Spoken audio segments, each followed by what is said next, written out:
All right, let's talk about something that affects every single piece of technology you own. We're talking about everything from the phone in your pocket to the massive, invisible data centers that basically run our entire world. So, picture this. You just got a brand new laptop, a shiny new phone, you rip open the box, you turn it on, and you just kind of assume it's secure, right? I mean, the manufacturer must have handled all that security stuff for you. Well, here's the hard truth. The answer is almost always a big, fat no. When you first turn on a new device, the default settings are built for convenience, to make sure everything works easily. They're not built for maximum security. And to get there, you have to do something called hardening. Target hardening is just what it sounds like, making a system a tougher target for an attacker. I love this analogy. Think about getting the keys to a new house. You wouldn't just trust the generic factory keys, would you?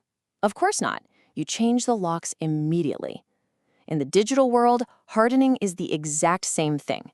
You're changing the default locks to shrink the number of ways someone could possibly break in. Okay, so let's make this real. How does this apply to you? We'll start with the devices that we all use every single day. There are 3 really core things you should be doing. First, patch constantly. You know those update notifications you get? They aren't just for new emojis. They're closing up security holes. Second, keep your data separate. If you use your phone for work and for your personal life, create a logical wall between them. That way, if one side gets compromised, the other is still safe. And finally, delete what you don't use. Seriously, every single program on your device is another potential door for an attacker. If you're not using it, get rid of it. Now, that's great for you and me, but what about a big company?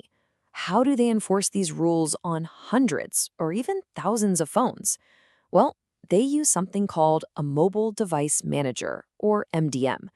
You can think of it as a central command console that lets the IT department push out security updates and manage data on every single company phone all at once.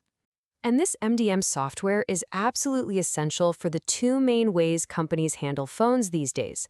You've got BYOD, bring your own device, where you use your personal phone for work. And then there's COPE, where the company gives you a phone that you can also use for personal stuff. In both situations, the MDM is what creates that secure little bubble for all the company data, keeping it safe without having to touch your personal photos or messages. Okay, so we've locked down our personal devices. But what about the huge, invisible infrastructure that makes everything work in the first place? Let's scale this way up and look at the network gear and servers that form the actual backbone of our digital lives. That Wi-Fi router in your house and the much bigger ones in office buildings, they need hardening too. And the number 1 rule, I cannot stress this enough, is to change the default username and password. It is the very first thing an attacker will try. Security patches for this hardware are kind of rare, which means when they do come out, they are incredibly important. This is especially true for all those smart Internet of Things devices. You know, your thermostat, your security cameras. The folks who make these aren't always security experts, so the best thing to do is put them on their own separate isolated network. Now, when it comes to the massive servers in a data center or in the cloud, the ideas are similar, but the scale is just staggering. A crucial concept here is enforcing least privilege. All that means is that every person and every program only gets the absolute bare minimum permissions needed to do their job, and nothing more. It's like giving someone a key to one room instead of a master key to the whole building. Professionals also use these really sophisticated tools called EDR, Endpoint Detection and Response, which are basically 24/7 digital security guards, constantly watching for any signs of an attack. And, of course, backups. Backups are completely non-negotiable. The pro move is to back up your cloud data to a different cloud provider, so if one has a major problem, you don't lose everything. You see, we can configure the most secure server in the world with perfect passwords and constant monitoring, but it's all just a big, useless metal box if the lights go out. This is why data centers are absolutely obsessed with having reliable power. They use a 2-part system.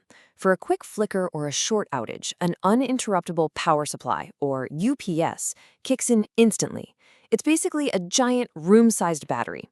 For a longer blackout, a massive generator fires up. But generators take a minute to get going.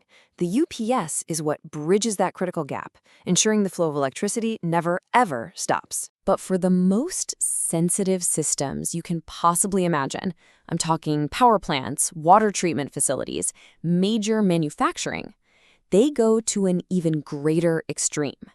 These industrial control systems are often air-gapped. That means they are physically, literally disconnected from the internet and any other network. There is no cable, no digital path to them from the outside world, period. So we have all these different hardening techniques for all these different systems. How on earth do big organizations keep all of this straight across thousands of devices? Well, they use a professional blueprint. They create what's called a secure baseline. You can think of it as a standardized, pre-approved template of security settings.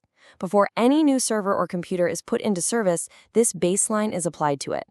It ensures every single machine starts from the exact same hardened configuration. It's all about making security systematic, not accidental. So where do these blueprints come from? The good news is, organizations don't have to just invent them from scratch. They get them directly from the experts, the people who actually made the technology. The application developers, the OS makers like Microsoft, and the hardware vendors themselves all provide guides and best practices.